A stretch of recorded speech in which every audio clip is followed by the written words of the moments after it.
Sal. Hai. Kita kayak baru ketemu banget nih ya. Iya. Hai. Padahal kita udah ngobrol 2 jam. Gitu. Sal, sebenarnya gue bingung sih gue mau nanyain apa buat Iya. lo. Lo bikin kasus dong. Gue lagi pikirin deh ya. Kira-kira apa? No dalam dalik jangan dong mas. Ah? Jangan dong. Kita kan baru nih berjalan. Ntar kalau bikin kasus ngaco lagi kita. Tapi bukannya kasus itu bisa bikin nama lo ini?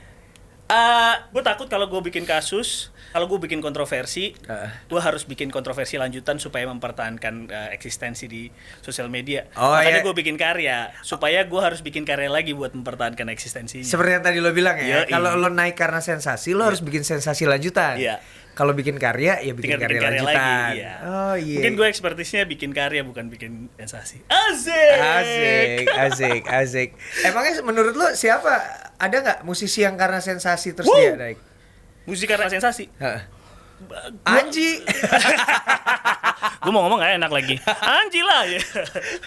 Tapi- Enggak sih, tapi kayaknya pasti ada dong orang-orang yang di platform di mana lo butuh perhatian, pasti salah satunya sensasi adalah senjata yang bagus untuk mendapat perhatian kan. Karena mungkin sebenarnya bukan sensasi kali ya, lebih kayak berani bersuara kali ya. Oh, Kalau maksud lo kontroversi dari statement. Iya ya, kalau iya. gue karena gini sih, gue nih kalau berkaca kepada diri gue sendiri ya, gue memang kadang-kadang suka bersuara agak keras gitu Iya, untuk iya. beberapa hal gitu. Mengomentari sesuatu. Iya, mengomentari sesuatu supaya orang memang mendengar, melek. Iya, Walaupun iya, iya. akhirnya pro kontra, tapi setidaknya jadi Iya, aku belum punya sih keberanian itu kayaknya ya buat ngomong sesuatu. Atau mungkin juga just because I don't really care about those things. Jadi kayak gua ya udahlah gua nggak ngomong deh gitu karena gua nggak tahu aja gitu mungkin. Mungkin kalau suatu saat gua punya pendapat atas sesuatu dan gua rasa harus disuarakan. Tapi kayaknya lo punya kegelisahan nggak sih, Sal? Maksudnya sama hal-hal yang Ini terjadi semua. ini di media sosial kayak gitu-gitu. tentunya ada. Cuman gue mungkin tipe orang yang suka menyerang pikiran gue sendiri gitu. Ketika gue mikir sesuatu yang gue rasa resah, itu gue kontra juga dengan hal lain di dalam kepala gue. Mungkin itu juga yang membuat gue kurang berani. mendistraksi dengan hal lain atau Bukan distraksi, tapi kayak gue punya pendapat nih A gitu. Gue rasa ini bener deh. Iya. Tapi gue mikir lagi nih, kayaknya nggak gitu deh apa ya gitu. Jadi gue cari kontranya sendiri. Nah, mungkin saking sibuknya di dalam pikiran gue outputnya yang gitu. apa? Setelah itu. Akhirnya nggak ada. Akhirnya gue nggak menyampaikan gitu. Oh, Mungkin karena akhirnya- gue sibuk dengan kayak nggak gini deh. Kalau gue komentar gini kayaknya salah deh gitu. Oh gitu. Dan di dalam romansa yang sering gue tulis, Iya. gue merasa lebih sansai gitu kalau gue mau ngomong apapun gitu. Tapi memang lo di sosial media tuh lo suka bikin cerita-cerita Ya, yang agak-agak planet ya. Buat Iya, gue iya, tuh iya. kayak ini kayak postingan terakhir lo itu Kangen. juga agak gimana-gimana gitu kan Iya, bahasanya iya. tuh. Emang lo tuh kayak gitu ya, Sal? Ini kenapa kalau kita ngobrol Iya, secara iya, iya. begini lo nggak seperti itu ya? Nggak tiba-tiba kayak bahasa penulisan ya, iya. Beda kan kalau Jason Ranti nih. Jason Ranti kan bahasanya kan planet Planet. juga kan. Tapi Iya, kalau iya. ngomong juga gue lihat di beberapa interviewnya, Iya. itu planet juga, Iya. suka gitu. Iya, tapi menurut gue Jason Ranti salah satu yang gila sih yang gue lihat cara penulisan dan cara dia ngomong tuh menurut gue poetik gitu. Secara gestur tuh poetik banget tuh, menarik.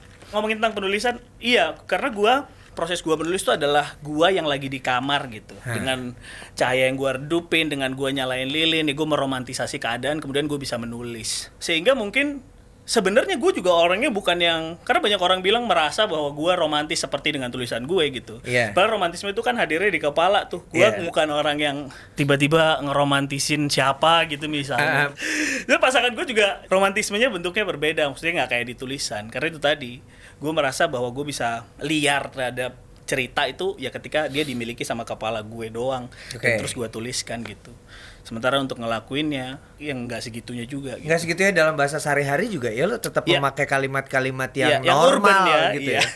Karena kalau gue lihat gini lah, kalau misalnya Anji kan menulis di sosial Iya. media gitu. Ya memang seperti itu, seperti ketika lo ngobrol sama Iya. gue juga gitu Iya. kan, paling idenya aja berbeda. Iya. Nah kalau lo kan bahasa lo kan beda, di lagu juga beda. Ya, mungkin karena gini mas, kalau kita ngomongin lirik ya, proses gua menulis itu sebenarnya berangkat dari, jadi gini, gua itu sudah mencoba menulis sesuatu yang kompleks gitu. Misalnya yang puitis yang sampai kagak ada orang yang ngerti cuma gua doang. Terus gua berangkat lagi mencoba pendekatan yang bahasa sehari-hari gitu. Nah yang ada sekarang ini adalah yang di tengah menurut gue.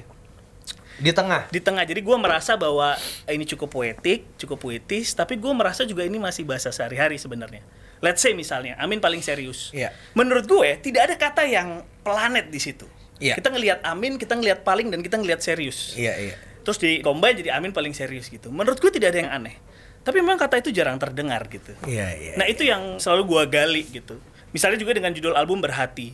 Kata-kata berhati kan biasa sebenarnya. Biasa aja ya. Kan bukan kayak jawantah, bukan yang model-model gitu kan yang kita jarang gunakan. Atau telingkup Iya, gitu. atau misalnya banyak kata-kata yang gitu deh. Nah, pemilihan kata yang gitu tuh gue harus merasa bahwa sebenarnya kata ini biasa, cuman memang jarang digunakan dan sesuai memang dengan konteksnya gitu. Oh, lu ngulik ya? Iya. Misalnya judul album Berhati itu banyak pilihannya. Gue pengen bikin yang misalnya ada judul romansa gitu, tapi kayaknya kurang tepat deh romansa. Akhirnya gue gali lagi tuh, apa ya kira-kira kata-kata yang kuat, yang tepat. Akhirnya munculnya Berhati. Tapi terdengar nggak kayak orang tuh nggak ngerti nih. Sebenarnya dia ngerti loh. Berhati tuh ya punya hati gitu kan. Iya. Sebenarnya dia ngerti. Tapi kenapa seringkali komennya tuh rasanya kayak, oh lu sangat puitis, lu sangat ini. Nah kalau mau dicerna lagi, kata-kata itu kata-kata yang biasa gitu. Enggak lah, Sal. Ikat aku di tulang belikatmu gitu. Itu bukan kata-kata biasa. Oke, atau gini deh. Ini karena obrolan gue dengan media, akhirnya gue menemukan ini. Statement ini. Jadi sebenarnya ibarat warung, yang gue lakukan itu penyajiannya, gue tuh menyajikan soto, gue menyajikan rawon, hal-hal yang biasa. Iya. Bedanya adalah platingnya. Mungkin dagingnya gue warnain ijo, mungkin kuahnya gue warnain apa gitu, gue tambahin apa. Tapi ketika dimakan tetap rawon gitu. Iya. Nah ibarat dengan lagu-lagu yang gue tulis, yang gue ngomongin hal-hal sederhana. Perselingkuhan. Ya. Ada orang ciuman di satu tempat, terus lo ngelihat dia ciuman. Ciumannya nggak cuma berhenti di bibir, dia turun ke leher. Nah itu kan sesuatu yang mungkin orang juga alami. Tapi cara gue menerjemahkan cerita itu yang berbeda. Iya. Jadi kalau orang ngerasa relate, karena sebenarnya dia makan soto gitu, sama aja nih soto rawon, platingnya doang yang beda. Nih Sal, soal penulisan lirik ya dan lagu. Ya. Kan ada beberapa musisi yang memang gue perhatikan nih Ya. di tahun 2019, maksudnya yang gue, keren nih gitu. Ya. Ya Kunto, Ya. Baskara dengan Hindia dan Fisnya gitu. Terusnya Ardhito Pramono, terusnya Pamungkas dan Sal Priadi gitu. Nah, di antara mereka semua, lo tuh yang menurut gue tuh paling berat. Karena sebenarnya market lo tuh siapa sih yang lo tuju deh? Iya. Market yang lo tuju tuh siapa? Sebenarnya waktu di awal bikin gua nggak craft atau bahkan gua nggak mikirin akan siapa yang dengerin gitu. Cuman ya itu gue tahu bahwa sebenarnya yang gua omongin adalah tentang cinta, dan tentang cinta tuh orang banyak yang akan makan gitu. Cuman ya itu tadi gue bilang platingnya berbeda. Nah makin kesini gue makin tahu sebenarnya yang tipe yang mendengarkan tuh ternyata misalnya anak-anak SMA juga mau. Gue pernah video callan sama satu anak SMA di dalam satu acara. Gue juga kaget dia SMA gitu. Maksud gue nggak pernah kebayang anak SMA mendiskusikan artwork yang gue bikin sedalam itu. Dia bilang kayak, oh, bunganya tuh aku rasa interpretasinya ini, kotaknya interpretasinya ini, apinya ini. Gue nggak menyangka bahwa ada anak SMA yang juga mau dengerin dan bisa digin sedalam itu gitu. Iya. Sementara ketika gue SMA, gue nggak ngomongin hal-hal kayak gitu. Nah ini kan yang menarik ketika gue tahu bahwa oh ternyata banyak juga ya orang yang bisa nangkep message yang berusaha gue sampaikan lewat album. Nah, lo bilang kan lo tidak menargetkan siapa yang akan mendengarkan dong. Tapi seiring berjalannya waktu pasti lo juga kayaknya gue manggungnya di sini deh. Misalnya gini, kalau gue kan lo tahu kan, gue mau jadi wedding singer. Kalau lo misalnya mau di pensi atau di klub atau di kafe atau gimana gitu, target marketnya akhirnya kalau harusnya target jelas anak muda ya, maksudnya dalam range yang 20 sampai let's say 35 tahun gitu let's say. SMA kuliah menemukan SMA tadi belasan juga bisa. dong Sal kalau SMA. Anak gue. Oh iya SMA 17 ya, 17 18 anak gue ya. udah lulus SMA 17 tahun dia. Oke, mungkin gua bayangannya 20 karena bayangannya era kuliah tuh lo baru bisa kayak gitu. Oke. Nah, setelah itu baru gua menemukan, oh ternyata anak belasan tahun mau juga nih mendengarkan lagu gue. Ya mungkin range-nya belasan dari umur 17 let's say. Saya mungkin 35 tahun. Tapi gua menemukan ibu-ibu anak dua cerai sama suaminya dengerinnya lagu gue. Yang mana? Umur 40-an kultusan. Dia lagu tentang perselingkuhan. Yeah. Mungkin kayaknya suaminya juga selingkuh ya, Jo. Gue gak tahu lah ceritanya gimana. Tapi unik menemukan bahwa lo punya irisan di orang-orang yang umurnya 40 tahun gitu. Justru kalau buat gua Sal, musik lo, lirik-lirik lo itu harusnya untuk yang 30 tahun ke atas loh. Oke. 25 ke atas kalau buat gua. Tapi justru menariknya buat gua adalah ketika lo bisa masuk ke anak belasan nih. Iya. Apa karena edgy kali ya musiknya? Mungkin salah satunya itu. Anak-anak sekarang pendengar musik tuh pengen yang keren. Oh, jadi lo ngerasa keren? Enggak maksudnya bukan ngerasa keren. Tapi ada sisi yang itu kan ya, maksudnya gue ngerti ya edgy itu. Iya kan edgy kan, nggak yang gini lah. Kalau ngedengerin musik Anji, gue yakin mereka tahu dan mungkin mereka juga bisa menyanyikan lagu Anji. Iya. dia menunggu Pasti. kamu tahu, karena di YouTube Fanfest pun pecah waktu itu. Pasti. Cuma mungkin kalau untuk mengakui bahwa gue mendengarkan Anji loh, itu males. Iya. Ya mungkin itu yang disebut, gue sempat baca namanya social currency. Iya. Di mana lo punya currency untuk ditukar for the sake of gue keren nih, gue dengerin ini, oh lo dengerin ini juga, and then mereka relate hal itu yang bisa ditukar gitu. Iya. Mungkin juga gue memenuhi kriteria keren tadi. Kayaknya iya deh. Supaya dan akhirnya menjadi currency di antara tongkrongan di Iya, antara iya. pendengar-pendengar yang muda itu. Ya sih maksudnya kalau kayaknya. ngedengerin tuh keren gitu. Iya.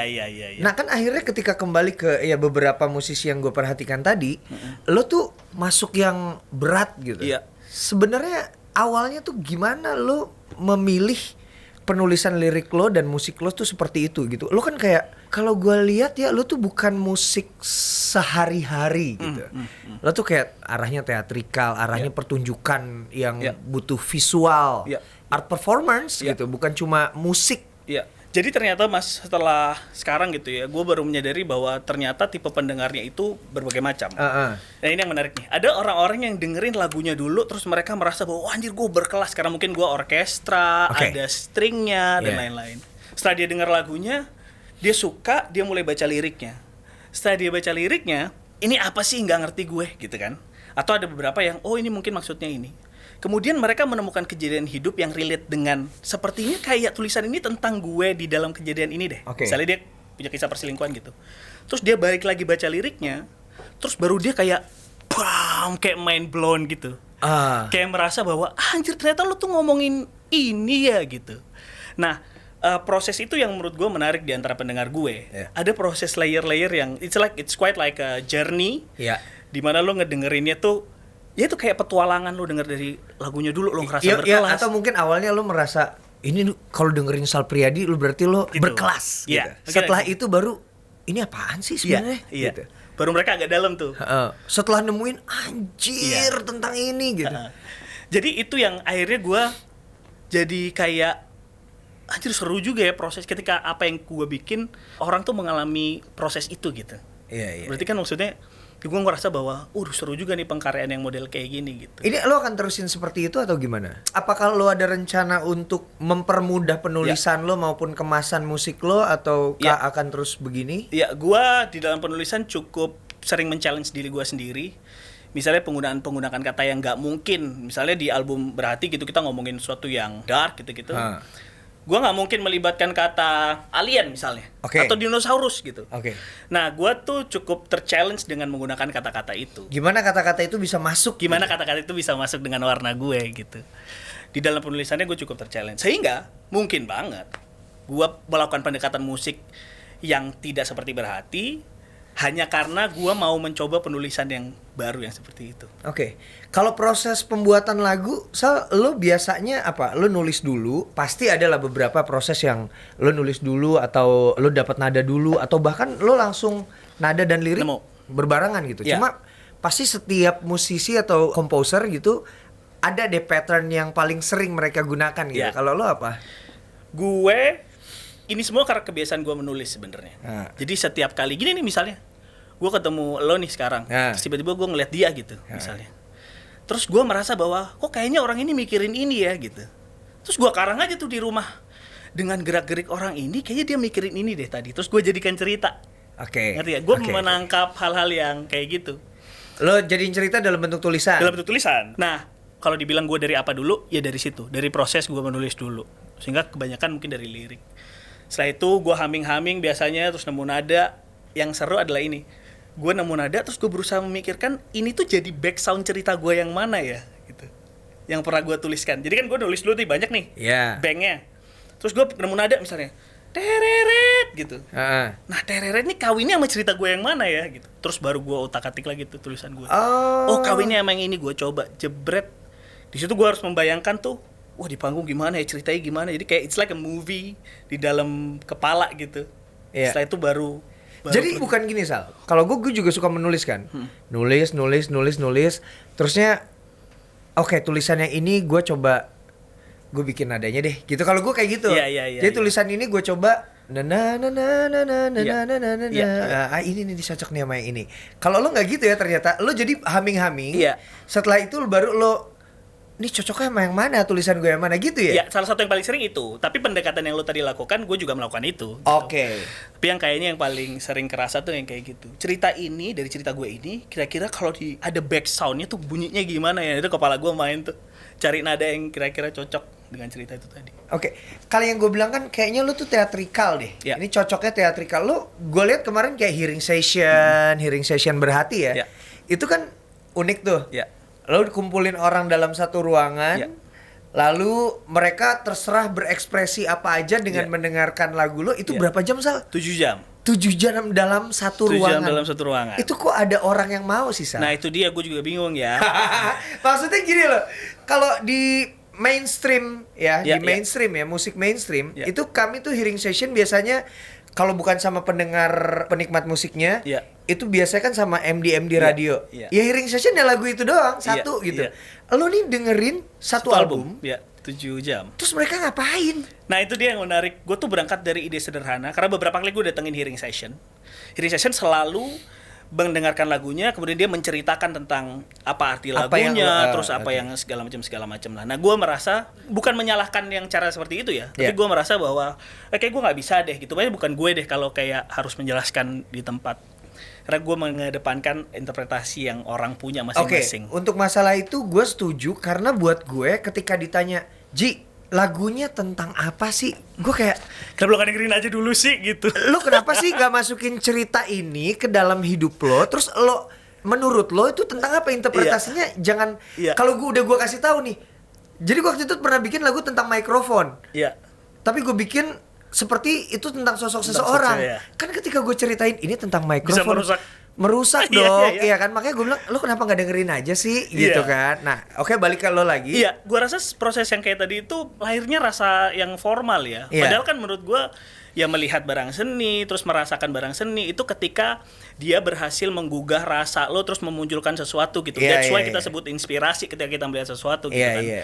Nah, itu yang harusnya dibangun. Nah, ketika cara-caranya tampak formal, maka yang kelihatan jadi kayak formal doang gitu, nanya ini artinya apa, lo proses bikinnya gimana ya Iya, kan. iya. Nah, balik lagi ke acara yang gue bikin, hearing session berhati ini dilakukan 7 jam. Gue pingin mereka datang ke situ hanya untuk mendengar lagunya. Kemudian gue membebaskan mereka untuk melakukan apapun di dalam ruangan itu. Setelah mendengarkan lagu-lagu itu atau Saat saat kapanpun lo merasa lo harus melakukan sesuatu, misalnya menari, oke. feel free to do that. Jadi selama 7 jam itu lu berulang-ulang lagu itu diputar. Berulang-ulang. Dan gue nggak ngomong, jadi gue nggak ada interaksi ngobrol sama mereka yang datang. Temen gue datang ke acara itu nyapa, weh gue lewat aja gitu. Karena gue merasa ini hearing session bukan silaturahmi gitu. Oke.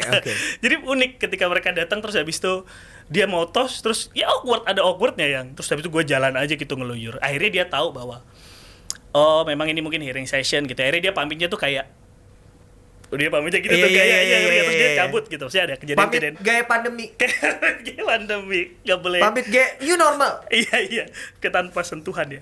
Nah itu yang ada. Orangnya memang silih berganti ya, maksudnya nggak 7 jam. Walaupun ada yang 7 jam banget tuh mereka bertahan. Tapi beberapa juga datang dan pergi gitu. Di akhir acaranya masih rame. Gue juga kaget nih, lo ngapain 7 jam mau bertahan di sini? Ternyata mereka menemukan bahwa gue nggak tahu, gue nggak kerasa aja kayak 7 jam. Yang menarik tuh gini, kan awalnya kan pada bingung ya, ini konsep apa sih ini? Gue ngapain sih datang? Maksudnya gue disuruh ngapain nih datang? Yang mereka lakukan adalah duduk di satu ruangan gitu kan, mereka duduk diam. Terus habis itu gue lari-lari. Gue ya ketika gue merasa gue harus lari-lari, ya gue lari-lari gitu kan. Gue lari-lari nih, lari-lari kayak lagi tawaf gitu, lagi muter-muter gitu. Terus habis itu mereka tiba-tiba, ya gue mendengar ya. Terus habis itu mereka ikut lari juga ngikutin gue. Lari, muter, terus tiba-tiba ada yang nari. Tiba-tiba ada yang teriak-teriak, wah, tiba-tiba ada gitu. Tiba-tiba ada yang gaya burung.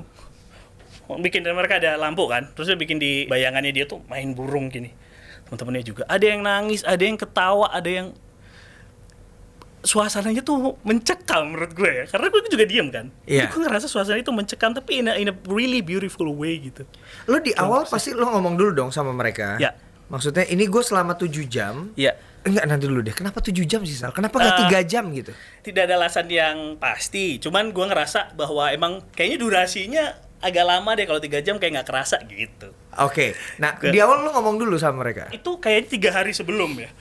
Ini lack of preparation banget. Gue cuman gini, ide itu muncul ketika gue sesi foto sebenarnya.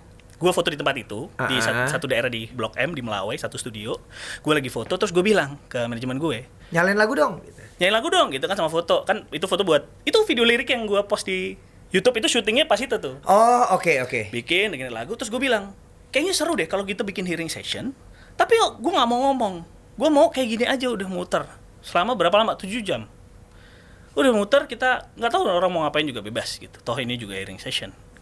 Idenya muncul dari situ. Terus gue sampaikan beberapa hari kemudian, 1 minggu kalau nggak salah ya. Terus gue baru tuh, kayaknya mesti di post nih, kita ngasih tahu orang kan announcement. Gue cuman kasih tahu bahwa kita akan mendengar album selama sekian jam dan lo boleh melakukan apa saja di situ. Lewat Twitter, lewat Instagram. Oke. Dan itu orang-orang datang udah didaftarkan dulu? Enggak, atau? Siapapun yang mau datang boleh. Yang menarik ya, yang lucu ya teman-teman gue yang datang itu, yang kayak anjing gue nggak bisa nyapa, gue nggak bisa ngapain gitu. Jadi dia datang, Sal, maksudnya mau kayak hearing session mendengarkan Sal Priadi albumnya. Terus ngobrol gitu. Ternyata enggak ya, lo Enggak. udah terserah ngapa-ngapain aja. Pokoknya ini tempat untuk introvert. Ini tempat untuk introvert banget untuk nih. yang kalau ngomong dipikir dulu ya. Ini sendirian. Dipikir dulu. Nah, Sal. Gua tuh pertama kali maksudnya mengenal Sal Priadi itu sebenarnya itu gue juga pengen tanya tuh mas sama lo. Terus ketika apa tuh? Kita ada di dalam satu kategori penghargaan. Oh iya, bener. Indonesian Choice Award kalau nggak salah. No. AMI. Anugerah Musik Indonesia AMI. 2018. Gue yang menang. Lo yang menang. Orang yang nggak datang menang lagi nih. Gue yang jauh-jauh dari Malang kagak menang gue. Ini memang beda ya. Sentuhan tangan Anji dan sentuhan tangan artis baru nih. Jadi waktu itu ada Anji, Randy Pandugo, Afgan, Vidi, Sal Priadi. Gue kayak, oke, Randy Pandugo gue tahu dan ini gawat gitu. Terus Vidi, ya udah jelas gue tahu. Terusnya Afgan gue tahu. Sal Priadi. Ini kampret dari mana nih satu nih gitu nggak lo? Siapa ini Sal Priadi? Gue gitu kan. Gue lihat ikat aku di tulang belikatmu kan. Iya benar. Gue langsung cari kan. Iya. Hah, viewsnya cuma segini. Gue liat di YouTube kan. Ini yang gue lakukan saat itu ya. Kenapa dia bisa masuk gitu? Terus gue dengerin, anjrit liriknya gitu. Terus kayak, oke. Dan gue mulai memperhatikan sosok Sal Priadi itu di situ tuh. Semenjak AMI Awards itu tahun 2018 ya. Gue baru mulai memperhatikan. Gue agak telat sih Sal. Iya. Gue memperhatikan banyak musisi mulai mainstream, indie. Gue memperhatikan. Untuk di titik kamu tuh aku terlalu jauh mas, memang jadi seperti di menara kamu tidak kelihatan aku. Enggak tidak juga dong. Iya kan, maksudnya di awal-awal itu. Iya. Di awal-awal itu memang maksudnya, tapi tiba-tiba nongol di kategori AMI Awards. Iya, pria pop waktu itu ya mas. Iya, penyanyi solo pria pop. Pria pop terbaik. Iya kan, pria pop terbaik. Nah, itu gue menang 2 kali tuh Sal. Lo emang kayak nyabet semua juara enggak sih lo? Di era lagu itu? Enggak, iya di era 2016 sampai 2018 tuh gue memang nyayur lah ya. Dan untuk kategori itu 6 penyanyi yang pernah menyabet 2 kali. Salah satunya adalah lu. Iwan Fals, Chrisye, Ari Lasso, Tulus, Afgan, Anji. Gila. Untuk kategori itu ya, gitu. Iya. Nah, kalau misalnya sampai ada yang menang kategori itu lagi dari 6 ini pertama kalinya ketiga. Gokil. Gitu. Akan kan tapi terjadi. Kayaknya tahun ini gue merilisnya nggak gitu deh Sal. Iya. Tahun ini gue ngerilis bukan materi-materi. Bagus lah lo ngerem dulu kan. Ya nggak apa-apa. Kasih kesempatan buat yang lainnya kan. Oke. Nah, itu bener. Ikat aku di tulang belikatmu. Gue kan langsung kayak, nah sekarang gue pengen tahu Sal. Sebenarnya ikat aku di tulang belikatmu itu awalnya tuh lo proses pembuatannya tuh seperti apa? Di Surabaya, di apartemen kecil daerah Tenggilis. Lu bukannya Malang ya? Di Malang gue, tapi waktu itu gue lagi ada kontrak kerja di Surabaya. Gue lagi ngerjain sesuatu di Surabaya. Kemudian gue ngajakin nyokap sama adik gue tinggal juga di apartemen itu. Gitarnya adalah gitar yang gue pinjem dari teman gue, yang bentuknya udah gak karu-karuan. Jadi dia ada 2 gitar, terus habis itu gue mau pinjem, gue mau bawa nih yang gitar bagus. Jangan deh masih gue pakai. Ya udah deh yang gitar ini aja yang bapuk gue bawa lah buat main gitar-gitaran doang. Karena gue tinggalnya kan di Malang. Di satu malam gua terbayang bokap gue, karena waktu itu di Surabaya, bokap gue juga meninggal di Surabaya gitu ya. Sebenarnya konsepnya adalah bahwa apapun yang terjadi di gua, apapun masalah yang pernah kita hadapi, gua tahu, dan lo udah nggak ada, gua tahu lo akan ada di belakang gue. You back me up gitu lah. Dan itu yang gue ibaratkan sebagai tulang belikat. Karena tulang belikat tuh posisinya di belakang sini, dia penyambung tulang rangka di belakang. Dan gue merasa bahwa ikat aku di tulang belikat tuh kayak lo tuh meminta gue untuk mengikat di tulang belikat supaya lo ada di belakang terus. Jadi even gue nggak ngelihat lu, tapi I can feel it kalau lo tuh ada kehadiran lo gitu. Dan lo menempel di belakang gue. Gitu. Itu sebenarnya yang ada. Ray, nih jadi itu ada Ray yang suka main gitarnya Sal. Lo tahu nggak sih Ray cerita lagu ini? Tahu, pernah diceritain juga. Oh, pernah diceritain ya? Dia tukang cerita ya? Cuman gue juga nggak pernah. Nah, ini yang menarik Mas Anji. Lagu itu sering dipakai di wedding, dinyanyikan di pernikahan. Iya, karena dari judulnya tuh romantis gitu kan. Seperti gini. Aku adalah tulang rusukmu. Nah, seperti itu, seperti itu. Padanannya seperti itu. Nah, yang menarik adalah itu. Cuman gue akhirnya mikir gini. Pesan yang gue sampaikan terhadap bokap gue seneng banget ketika itu diinterpretasikan sebagai sesuatu yang bahagia dan itu hadir di hari kebahagiaan orang lain. Padahal sebenarnya tentang berasal dari hati yang lo lagi rindu sama bokap lo dan itu pasti berawal dari kesedihan dong. Iya, dan itu muncul sebagai sesuatu yang bahagia. That's why gue selalu waktu lagu itu masuk AMI gitu ya, gue bilang, misalnya gue kayak drama, gue bilang sesuatu yang lahir dari kita ini berkah buat orang lain, maksudnya ada di hari bahagia orang lain gitu. Itu bagian mana Sal di lagu itu yang pertama kali lo kayak jeng gitu? Chorusnya. Coba dong Sal, sekarang gitarnya udah bukan gitar bapuk nih. Waduh. Sekarang udah ada gitar Taylor. Gokil. Rekornya apa Re? Ikat aku di tulang belikatmu,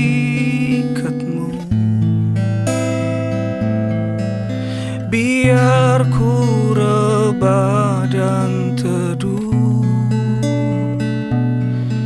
sambil dengar ceritamu, ceritaku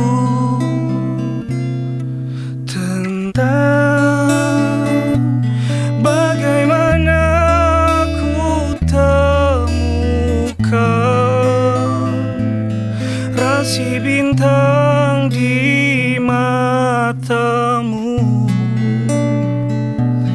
agar aku tahu kemana aku harus pulang. Semoga nggak salah ya. Makanya jangan susah-susah kalau bikin nada. Chordnya susah kan maininnya. Kayak gimana larinya. Itu juga karena gue juga waktu live itu gue sadar bahwa kemampuan gue main gitar itu cuman bisa menciptakan lagu. Kalau gue pejengin tuh skill gue peletek bos. Nggak bisa. Sehingga gue butuh band gitu, butuh teman-teman pengiring. Yang menarik adalah orang-orang bilang kayaknya enakan akustik deh, enakan sendirian deh, enakan peletek-peleteknya itu deh gitu. Nah, gue juga nggak ngerti juga nih apa yang mereka rasain ketika gue bawain lagu itu sendirian. Emang dulu lo bawainnya sendirian gitu? Gue awalnya sendirian. Pakai gitar gitu aja. Gue juga pernah ngeliat beberapa kali lo performance gitu cuma yang kayak sendirian gitu. Ya, awalnya sendirian. Terus gak ada player. Sama orang pertama kali yang gue ajak adalah selo sebenarnya, selis. Oke. Karena gue merasa kayaknya lagunya cocok nih bagi selo gitu. Iya. Ada si selisnya lah dari Malang namanya Kuro. Akhirnya dari situ tuh gue ngerasa cocok nih. Kalau dibuat versi band kayaknya lebih menarik gitu. Akhirnya kita ngulik versi bandnya terus kita panggungkan. Jadi lebih rumit gitu. Atau mungkin sebenarnya benar juga ya Sal, ketika kan lu cukup rumit nih dari lirik, terusnya dari notasi gitu. Kalau yang gue denger, mungkin kalau dibawain dengan cara yang sederhana banget itu lebih kena. Iya nggak sih? Mungkin itu kali orang-orang. Iya, atau mungkin juga intimasinya ya. Karena gue memang merasa bahwa sulit menggantikan perasaan yang hadir ketika itu harus dilakukan dengan band. Jadi ada rasa yang lahir ketika gue cuma bawain sendirian, yang nggak bisa diduplikasi ketika gue bikin itu format band, melakukan itu dengan format band. Itu mungkin kayak touch intimasinya, terus dengan gitaran gue yang peletek-peletek itu, walaupun salah tapi kayak rasa-rasa. Gini, kalau misalnya sama band tuh lo kan tinggal nyanyi kan? Lo tinggal bernyanyi dan pasti lebih bagus. Iya. Itu jadi sempurna sekali. Iya, benar. Iya kan? Nah, tapi ketika lo pakai gitar akustik, hanya lu, terus suara gitar lo gitu, yang kadang-kadang peletek-peletek, kadang-kadang salah, tapi itu jadi terasa intim, manusiawi, gitu, terasa intim. Ya, mungkin, ya kata-kata yang bagus ya, manusiawi ya. Iya gak sih? Nggak, iya. Ya kan manusia kan salah, benar, gitu kan. Kalau ketika dengan format band, lu kan yang lu jadi sempurna iya, nyanyinya. walaupun sebenarnya gua dalam tahap juga tetap berusaha untuk menyempurnakan skill gue nggak seberapa. Dengan misalnya gue lagi belajar piano nih sekarang. Oke, supaya lebih luas mungkin penciptaan lagunya. Satu, supaya lebih luas. Dua, gue juga pengen kadang-kadang manggung sama main piano, itu gue juga pengen. Ya sebenarnya mudah sih, Sal. Iya. Ya kalau lo mah emang udah jago. Enggak, gue nggak bisa main. Lo main piano kan? Oh, enggak. Gitar ya? Gitar juga gue juga nggak jago. Cuma gini, di lagu yang gue main gitar itu gue pelajarin banget. Iya. Jadi terlihat jago. Itu rahasianya ya. Itu rahasianya. Coba disuruh mainin lagu lain, oh mati ajaku, gitu. Kayak jadi kalau misalnya piano untuk lagu tertentu, ya udah pelajarin aja bagian situ ya kan. Tapi kelihatan kayak. Jadi kelihatannya kayak kita, waduh emang jago nih doi main piano ya. Padahal cuma lagu itu doang ya. Nah, lo ngapain belajar piano? Gue merasa, gue kan bisa seadanya ya, chord block itu gue bisa. Tapi gue ngerasa ketika gue bikin lagu pakai piano, yang keluar beda bos. Jadi kayak rasanya gue tiba-tiba humming nada gitu, keluarnya beda sama gue pegang gitar. Ya pasti sih. Itu yang akhirnya kayak, mungkin kalau dengan piano gue punya warna yang lain kali ya gitu. Lebih romantis sih. Mungkin. Kali ya? Iya. Ya rasa-rasa itu sih yang nggak bisa nih gue kalau dari gitar tuh keluar nada gini nggak bisa gitu. Dan gue juga memperhatikan musik-musik kayak Ben Folds gitu yang emang basicnya piano. Jimmy Cullum also. Oh, Ben Folds juga. Ben Folds gue dengerin. Ya hal-hal yang kayak gitu yang, waduh ini kalau dibikin piano, Randy Newman yang gue lagi seneng banget. Munculnya beda gitu karena mereka mungkin piano kan. Jadi gue lagi berpikir kalau Sal membuat gini deh kayak Payung Teduh ya.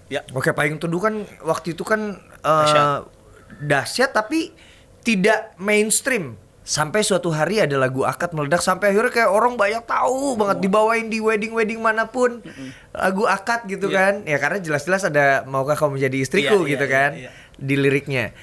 Tapi itu tidak mengubah Payung Teduh ya, walaupun akhirnya keluar gitu kan. Nah tapi itu tidak keluar dari Payung Teduh. Walaupun berbeda sedikit, tapi itu tidak menjadikan Payung Teduh jadi jelek gitu. Kecuali jadi mau kemana sih bos gitu kan, nggak juga. Iya. Nah, lu nggak ada rencana kayak gitu Sal? Iya, tadi yang gue ceritain bahwa gue sedang melakukan, gue cukup terchallenge dengan bentuk penulisan baru. Terus juga ditambah lagu-lagu di dalam berhati ini kan udah gue bikin itu dari tahun 2012 gitu ya. Misalnya ada lagu yang gue bikin dari tahun 2012, terus sampai 2018 range-nya tuh panjang gitu. Dan gue merasa hal yang gue alami dalam hidup itu udah nggak fase itu tuh. Iya.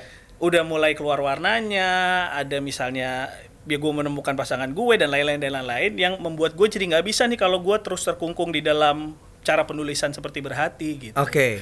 Nah akhirnya itu tetap sekarang gue lagi coba penulisan yang baru dengan apa yang gue alami sekarang. Gitu. Kan pasti juga pengalaman spiritualnya beda kan? Beda ya, iya kan, sekarang kan ketika lo mengurung diri dengan lampu-lampu lo dengan lilin gitu dalam ruangan, yang lo pikirin pasti beda. Pasti kan sekarang berpasangan pun udah beda dengan dulu gitu. Rasanya beda. Rasanya udah beda kan. Sekarang udah lebih ke misalnya mengayomi yang hal-hal seperti itu kan. Iya, ada warna-warna baru yang ada warna muncul. baru.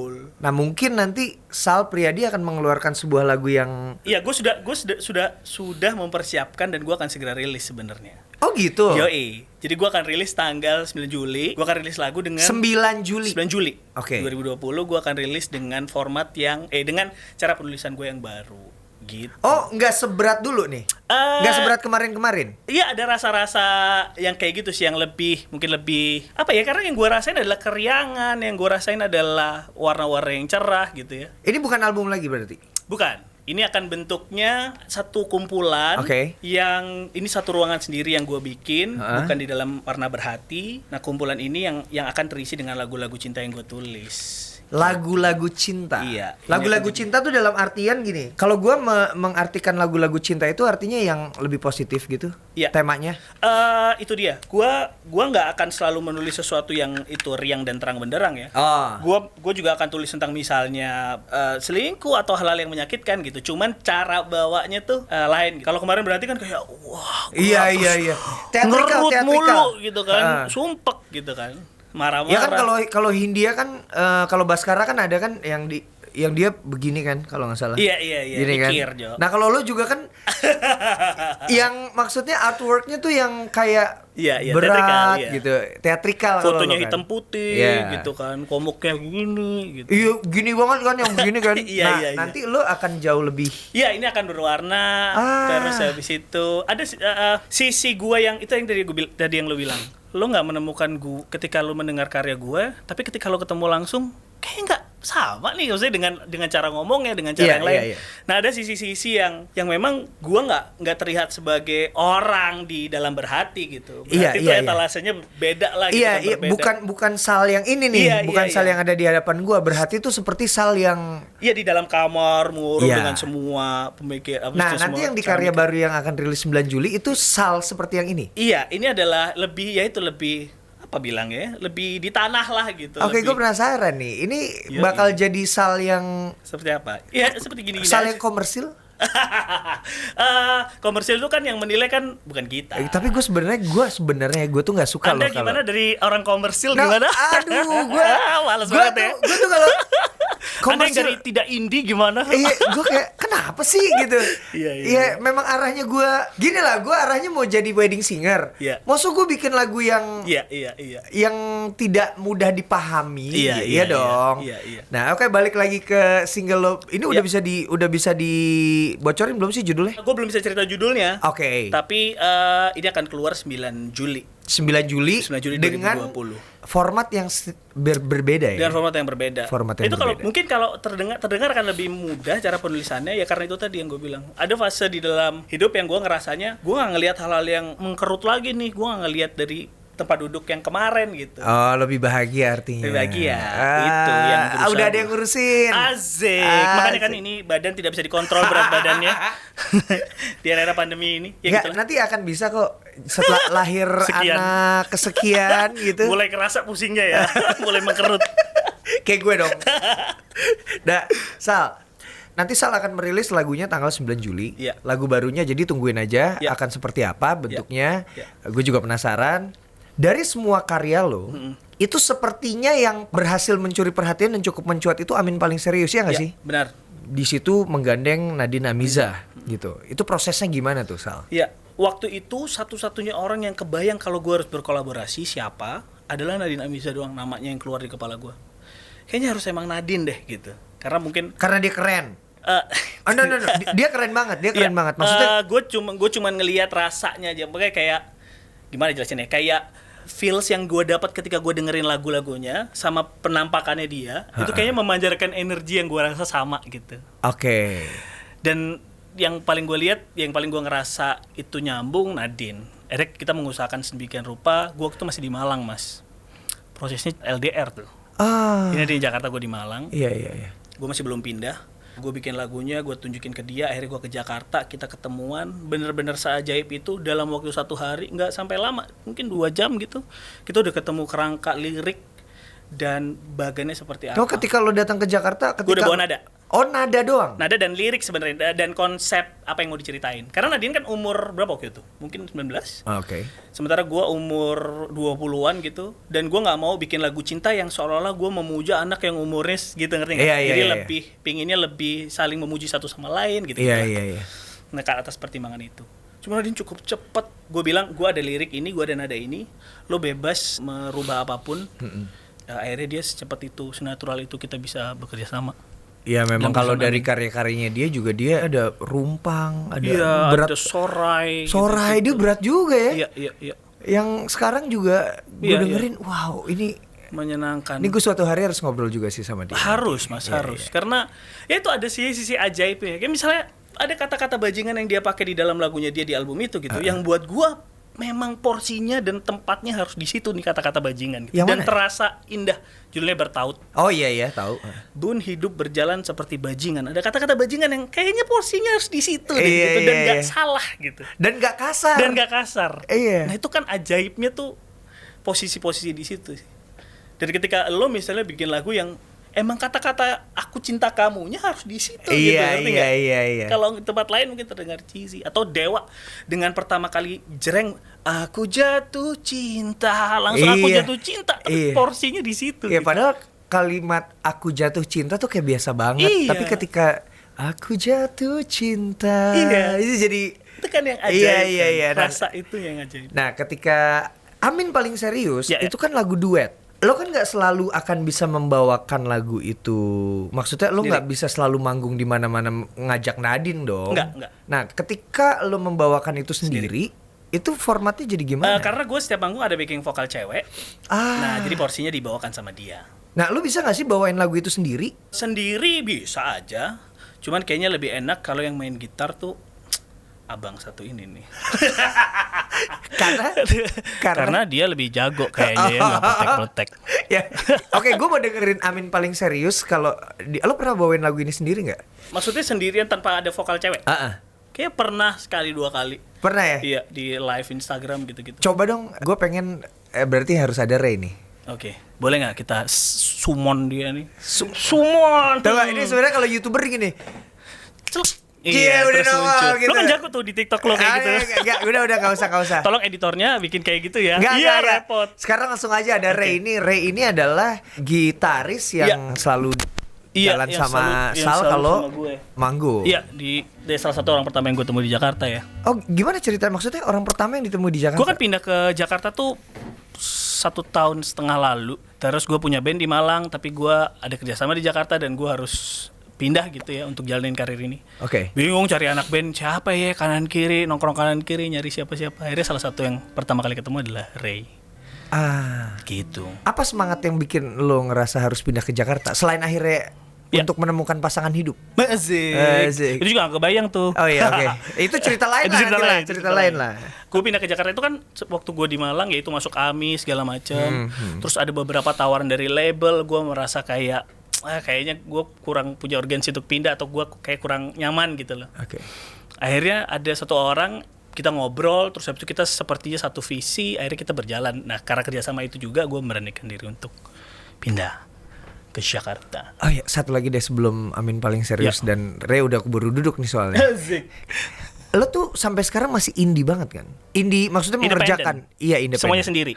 Iya, gue masih bergerak, independen. Independen. Tapi publisher dari lagu-lagu lo? Gue belum sign sama publishing. Belum sign sama publishing. Belum. Tapi gue I'm on it. Maksudnya kayak secara legal itu gue udah mulai rapi-rapiin tuh. Oke, karena itu gitu. Cukup berbahaya ya, Sal. Karena lo harus urus sih. Tapi itu, gue akan rapi-rapi tuh, yang kayak gitu-gitu tuh. Oke. Jadi walaupun gue independen, tapi gue harus punya kesadaran. Thanks to you juga, yang udah ngasih edukasi di sosial media dengan pengalaman lu. Akhirnya gue jadi tahu bahwa, penting, ini penting, itu penting gitu. Oke, tentang publisher. Jadi bukan cuma sekedar lo berkarya, terus lo rilis aja. Gue lepas aja gitu. Ternyata memang ini sound recordingnya harus didaftarin supaya lo dapet kayak gitu-gitu dan lain-lain. Iya, audio fingerprintnya harus kebaca biar kalau di YouTube ada yang cover lo tahu gitu-gitu. Oke, Sal dan Ray. Ini untuk teman-teman adalah lagu yang membuat Sal Priadi dikenal lebih banyak orang lagi. Asik. Jadi mungkin ini pengalaman seperti kayak ikat aku di tulang belikatmu untuk gue gitu. Ya kayak ini siapa sih ini makhluk ini gitu. Tiba-tiba ada Amin paling serius yang di cover sama banyak banget orang. Sama anak-anak masa kini yang mungkin nggak tahu, pusing banget ngedengerin berhati gitu ya. Tapi ya udah. Ini Amin paling serius. Amin paling serius.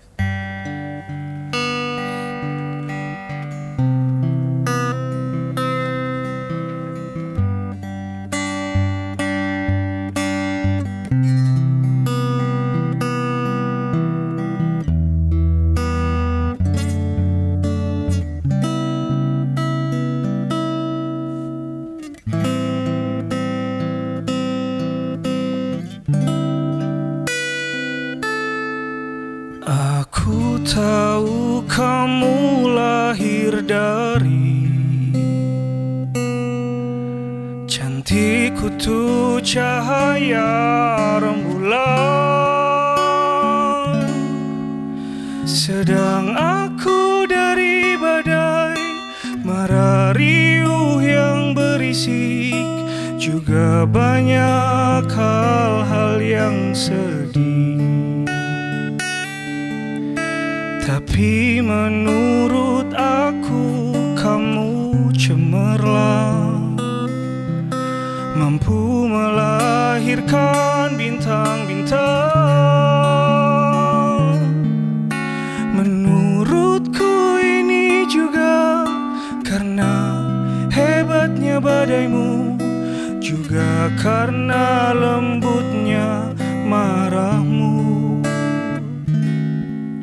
Untuk petualangan ini, mari kita ketuk pintu yang sama, membawa mimpi paling serius seluruh dunia. Bayangkan betapa cantik dan lucunya gemuruh petir ini, disanding rintik-rintik yang gemas dan merayakan amin paling serius seluruh dunia. Amin paling serius. Udah lama nih gak ngeband nih, udah lama gak perform. Gimana tuh? Ray, udah berapa bulan gak manggung, Ray? Weh, ngaco ya. 3,5 jalan 4 bulan berarti. 4 bulan ya? Tapi kita ada online ya. Streaming. Boring gak sih tapi? Maksudnya gak boring. Aku menyenangkan kalau itu. Acara-acara online yuk berdatangan dia, boleh. Gak, gini Sal. Tapi emang harus ada yang dirubah ya dari situ. Menurut lo gimana? Iya, buat gue tuh ya kemarinan kan gue juga bersemangat untuk bikin online concert gitu ya, streaming concert gitu. Cuma hampa ya. Terasa hampa gitu ketika kita bermain sendiri di sini. Ketika selesai lagu udah gitu. Beda energi, nggak ada energi yang ditukar gitu ya. Iya, kalau sama kamera nggak bisa tukeran energi kan. Kalau penonton bisa. Iya, makanya waktu Pamungkas pernah gitu kita ada di satu, walaupun ya dia di sana, gue di sini gitu. Iya. Dia kan sendiri kan, dia sendiri gitu. Terus dia style suara penonton gitu, yeay, tepuk tangan, sound effect. Ya mungkin itu salah satunya kali ya. Iya, salah satu biar mood rame. Kita. Cuman kayak nggak akan bisa mengganti juga ya Mas ya. Gue sih yang paling merasakan adalah rasa intimnya sih. Maksudnya kalau sama penonton kan bisa, kita bisa ngeliat pandangan mata. Iya, itunya yang nggak bisa kebeli. Bagaimana mereka kayak meresapi lagu kita. Apalagi kalau misalnya sampai ada yang, kalau gue tuh ada yang sampai nangis haru, ada yang memeluk anaknya pas lagi lagu tertentu. Ada yang lagi pegangan tangan pas lagi lagu Sampai Habis Umurku. Kalau gue diisi gitu kan, kayak mereka jadi mesra gitu. Dan mungkin berapa orang juga yang datang ke konser lo hanya karena dia pengen ngelihat mata idolanya langsung gitu. Kayak benar-benar tembakan mata. Itu kan yang gak akan terjadi di cara-cara yang seperti ini gitu. Iya. Jadi buat lo ini terakhir deh, apa nih kekurangan? Bukan kekurangan, ini kurang banget sih sebenarnya. Jadi bukan kekurangan, kurang banget nih. Jadi untuk kelangsungan kita sebagai musisi untuk off air tuh menurut lo akan kembalikah dengan new normal? Iya. Harapan gue tentu mudah-mudahan ini segera berakhir, bisa kembali normal, karena kayaknya bagaimanapun caranya ada hal-hal yang nggak bisa digantikan ketika kita ngomongin tentang peraturan gitu. Maksudnya ada peraturan baru yang harus dilakukan, misalnya kayak berjarak, suruh duduk gitu kan. Itu kan yang mengurangi esensi dari nonton pertunjukan gitu. Walaupun sebenarnya gue suka loh. Gue tuh suka pertunjukan, gue penonton gue yang duduk gitu nonton, gue seneng. Ya. Cuma kan nggak bisa semua musisi dong. Setuju. Terus lo tiba-tiba Endang Sukamti gitu terus penontonnya. Bener. Dan sebenarnya kan kalau konsep duduk tuh lo harus pikirin kan. Ada konsep yang harus lo pikirin, misalnya di gedung teater atau di suasana-suasana yang emang didesain untuk duduk. Tapi kalau kita ngomongin lapangan, orang suruh duduk misalnya begitu, kan bentuk ekspresinya nggak bisa sih. Untuk panggungan panggungan tertentu memang nggak bisa. Iya. Sehingga ya dengan ada peraturan, dengan mungkin ada pertunjukan yang akan dilakukan gitu ya dengan peraturan new normal ini, gue ngelihatnya lebih kayak kapal sekoci aja gitu loh yang nyelamatin sementara. Tapi gue berharap dari seniman-senimannya, dari pelakunya akan muncul ide-ide yang gimana caranya supaya intimasinya tetap bisa terbangun. Terus habis itu ya hal-hal lain yang tapi susah kalau berjarak sih. Susah, tapi gue percaya elo aja deh gitu. Gue percaya lo akan ada ide yang muncul dari elo yang inovatif untuk bisa menggantikan itu gitu. Karena lo orang yang kreatif. Bentuk kreativitas itu harusnya diarahkan ke sana gitu. Nggak bisa juga kita nunggu. Ya gue dalam beberapa waktu ke depan juga pasti akan bikin panggungan-panggungan gitu sih yang intim tapi tetap harus memperhatikan protokol kesehatan. Itu dia. Mudah-mudahan segera berakhir deh. Sebenarnya bukan cuma karena kita memperhatikan kesehatan aja. Ya. Takut viral. Itu yang lebih ditakutin dia. Ya, kan? Sensasi itu tadi yang lebih Iya kan, takut viral. Ya. Tiba-tiba mengumpulkan banyak orang terus nggak Emang ada ya Mas yang pernah viral karena mengumpulkan banyak orang di masa pandemi? ada. Siapa? Ini enak nih kalau diberhentiin di situ tadi jadi. Gue tahu yang ada di otak lo, tapi nggak, gue bisa menyebut itu tidak. Oke. Gue bisa bukan ke sana. Oke. Yaitu Yang di Tamrin. oh iya benar. Oh, ya kan? CFD itu Ya kan. di bandara. Iya bandara. Jadi tidak Iya. seperti yang tidak Tidak kamu akan mengarahkan ke pikirkan, situ, ya. tidak. Iya. Nah, sekarang pertanyaan Jantung. benar-benar terakhir. Benar-benar terakhir. Di antara teman-teman lo, Ini gua tahu banget ini pasti yang bahaya-bahaya gini nih. di antara teman-teman lo yang bukan seangkatan lah, maksudnya yang tadi gue sebutkan, Iya. Mas Kuns ya kan, Kunto Aji, Hindia gitu. Lo lagi yang nanya jadi gua kayak aduh gimana nih. Terus ada Ardito, Pamungkas gitu kan. Nih yang ada di barengan Iya, lah gitu. iya. Siapa menurut lo? Oke. Udah tahu arahnya kan? Siapa menurut lo Yang yang paling nggak oke. Gak ada. Gak ada lah kalau yang paling gak oke. Oke semua teman-teman gue. Iya. Enggak lah, kalau itu kan pertanyaan inilah, pertanyaan gosip-gosipan. Iya, Enggak, iya. gua nggak akan kayak gitu. Tapi Siapa lebih- yang paling lo suka? Paling gue suka. Nah, Kayaknya sampai hari ini masih Aji karena lagu Film Membiru punya kekuatan yang besar dibuat gue. Jadi gue masih personal banget tuh sama Aji tuh, sama karya-karyanya Aji tuh. oke. Nangis sih gue nonton itu waktu itu. Coba bos. Sampai gue Gua nunjukin nangis. ke Rizal Armada, vokalisnya Armada. Iya, iya. Waktu itu kita manggung di mana gitu, terus sampai Nonton yang experience. iya nonton yang experience, gue bilang.